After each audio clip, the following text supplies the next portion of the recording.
মধ্যে থেকে মুরব্বী যারা বসে আছেন, ওমরা বা হজ করতে গিয়েছেন, এরকম একজন হাত তুলেন। ওমরা বা হজ করে আসছেন, একজন মুরব্বী মানুষ, ওই যে লাল টুপি পরে বসে, তোমার নিয়ে আসো তো ওনাকে।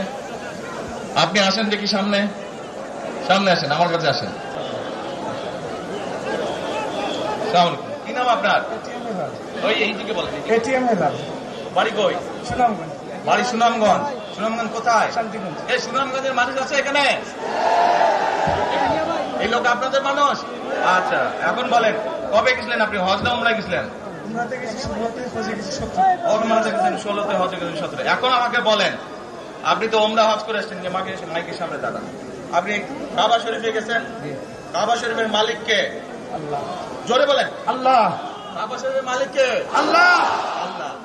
আমরা মুসলমান সবাই এই দিন দুনিয়ার, আমরা যে এই পৃথিবী দেখি, এই পৃথিবীর মালিক কে? আল্লাহ। এই সূর্য নক্ষত্র যা দেখি তার মালিক কে? আল্লাহ। বেহেশতের মালিক কে? আল্লাহ।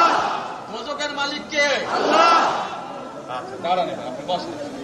আপনারা সকলেই সাক্ষী দিলেন, দোজখের মালিক আল্লাহ, বেহেশতের মালিক আল্লাহ, এই পৃথিবীর মালিক আল্লাহ, কাবার মালিক আল্লাহ। আরে ভাই, যেটার মালিক আল্লাহ সেটা কি অন্য কেউ দেওয়ার ক্ষমতা রাখে? রাখে না। তাহলে কি দাঁড়ালো? নির্বাচনের আগেই একটি দল এই দিব ওই দিব বলছে, টিকিট দিব বলছে না? যেটার মালিক মানুষ না, সেইটার কথা যদি সে বলে, এক শিরকি করা হচ্ছে, হচ্ছে না? যার মালিক আল্লাহ, যার অধিকার শুধু আল্লাহর একমাত্র, সবকিছুর অধিকার উপরে আল্লাহর অধিকার।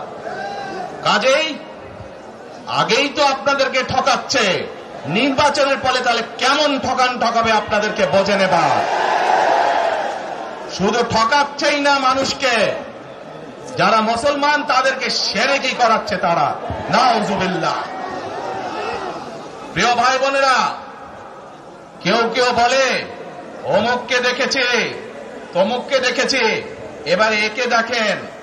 প্রিয় ভাই বোনেরা, 1971 সালের যুদ্ধ, যেই যুদ্ধে লক্ষ মানুষের প্রাণের বিনিময়ে দেশ স্বাধীন হয়েছে, আমাদের এই প্রিয় মাতৃভূমি, সেই মাতৃভূমিকে স্বাধীন করার সময় অনেকের ভূমিকা আমরা দেখেছি, যাদের ভূমিকার কারণে এই দেশের লক্ষ লক্ষ ভাইয়েরা শহীদ হয়েছে, এই দেশের লক্ষ লক্ষ মা বোনেরা তাদের সম্মানহানি হয়েছে। কাজে তাদেরকে তো বাংলাদেশের মানুষের মধ্যে দেখেই নিয়েছে।